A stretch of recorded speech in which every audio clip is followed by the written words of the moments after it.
Hello everyone, welcome to my YouTube channel. तो आज हम पढ़ेंगे कन्वर्जेंट सीक्वेंस क्या होता है। A sequence x n is said to be convergent sequence if limit n tends to infinity x n is finite and exist.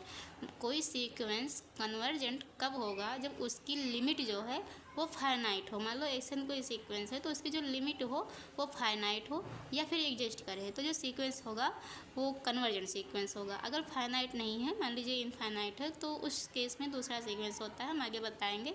फिलहाल इतना जानिए कि अगर सीक्वेंस की जो लिमिट है अगर वो फाइनाइट आ रही है या एग्जिस्ट हो रही है, फाइनाइट और एग्जिस्ट अगर हो रही है तो सीक्वेंस जो होगा वो कन्वर्जेंट होगा। दूसरी डिफिनेशन हम कह सकते हैं, a sequence x n is said to be convergence to a number l. अगर सीक्वेंस यल पे कन्वर्ज कर रही है यल पे, if for any given epsilon greater than 0। Epsilon जो है वो कोई भी बहुत छोटा पॉजिटिव नंबर है तो उससे जो है for any given epsilon greater than 0 there exist a positive integer m such that n mod of x n minus l. इसका हम मॉड निकाले। एक्शन जो है वो सीक्वेंस का टर्म है, जो एक्शन है वो सीक्वेंस का टर्म है, और इसको हम इस तरह लिखते हैं इस सिंबल में, या तो सीक्वेंस को इस सिंबल में लिखते हैं और या फिर हम सीक्वेंस को इस सिंबल में, मोस्टली हम इसी सिंबल में ज़्यादातर सीक्वेंस को रिप्रेजेंट करते हैं।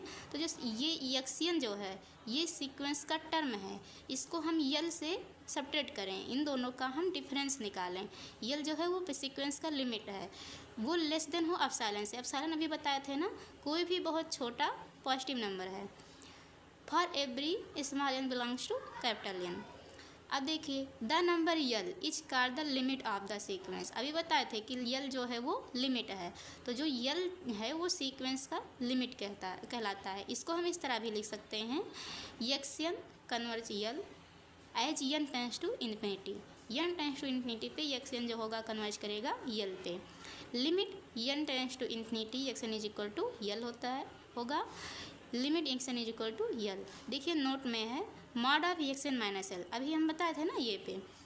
तो ये एक्शन जो है ये टर्म है सीक्वेंस का, यल जो है वो लिमिट है सीक्वेंस का। इन दोनों का हम डिफरेंस निकालें तो वो एप्सिलॉन से छोटा हो। एप्सिलॉन मतलब कोई भी पॉजिटिव नंबर है। For every n greater than equal to m, m जो है वो पॉजिटिव इंटीजर है, ठीक, इससे बड़ा होगा ये m. L minus epsilon less than x n less than l plus epsilon. इसका क्या मतलब होगा? देखिए, an infinite number of term, मतलब term of the sequence x n, sequence के जो टर्म होंगे वो इनफाइनाइट नंबर ऑफ टर्म होंगे। कहाँ पे लाई करेंगे? उस सीक्वेंस के नेबरहुड में। मतलब अगर हम सीक्वेंस का जो टर्म है वो इनफाइनाइट टर्म्स आ रहे हैं और वो जो है नेबरहुड के अंदर ही आ रहे हैं, नेबरहुड के बाहर नहीं हो रहे हैं। ऑफ यल मतलब वो यल जो है लिमिट है, लिमिट के अंदर। Provided the limit of the sequence x n is l. देखिए कहने का मतलब ये है, अगर किसी स्टेज के बाद सीक्वेंस के सारे टर्म्स, जितने भी टर्म्स आ रहे हैं, लिमिट यल से एप्सिलॉन डिस्टेंस के अंदर आ जाए, मतलब उस डिस्टेंस के बाहर ना हो, मतलब डिस्टेंस का मतलब ये हुआ कि नेबरहुड हो, उससे बाहर ना हो, उसके अंदर ही रहे, तो सीक्वेंस क्या होगा? कन्वर्ज होगा यल पे। देखिए एक्शन बिलोंग्स, देखिए यहाँ पे लिख दिया गया है, ये जो टर्म्स है ये इस सीक्वेंस के टर्म है, ये बिलोंग कहाँ करेंगे? यल माइनस एप्सिलॉन यल प्लस एप्सिलॉन, ये क्या है? नेबरहुड है।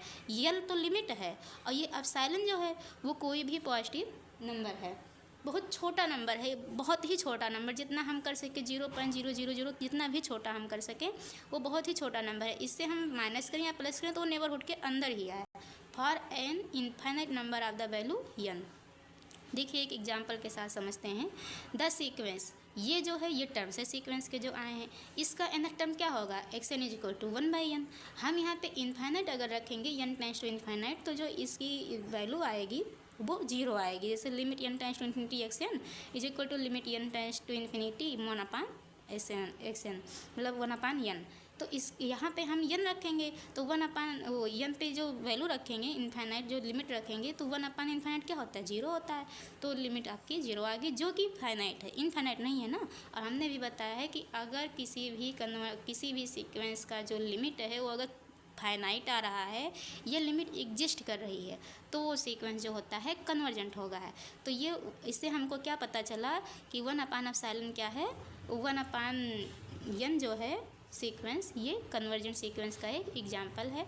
दोबारा समझ लेते हैं। इस sequence xn is said to be convergent sequence if limit n tends to infinity xn is finite and exist.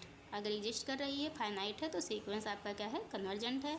A sequence xn is said to be converges to number l पे converge कर रहा है। For any given epsilon greater than 0 there exist a positive integer m such that mod of xn minus l less than epsilon होगा। Mod of xn minus l less than epsilon होगा। हम इस symbol में sequence को लिखते हैं, mostly इसी symbol में हम लिखते हैं। The number l is called the limit of the sequence xn and we write, इसको इस तरह हम लिख सकते हैं जो भी हम आपको बताए। नोट में ये था neighbourhood l minus epsilon less than x n जो है ये टर्म है, यल प्लस एप्सिलॉन जो है बहुत ही छोटा आपका एक नंबर है, जो इसके लिमिट से जोड़ दें या घटा दें, बहुत ही छोटा है, तो नेबरहुड के अंदर ही है। For every n greater than equal to m an infinite number of terms of the sequence xn is lie in the neighbourhood of the l provided the limit of the sequence xn is l। ये हो गया। xn जो है terms है वो belongs कहाँ कर रहा है, l plus epsilon l minus epsilon for any infinite number of the value, और ये एक एग्जांपल के साथ समझे हैं। तो स्टूडेंट, अगर ये आपको वीडियो अच्छी लगी हो तो आप लाइक और सब्सक्राइब करिए। Thank you.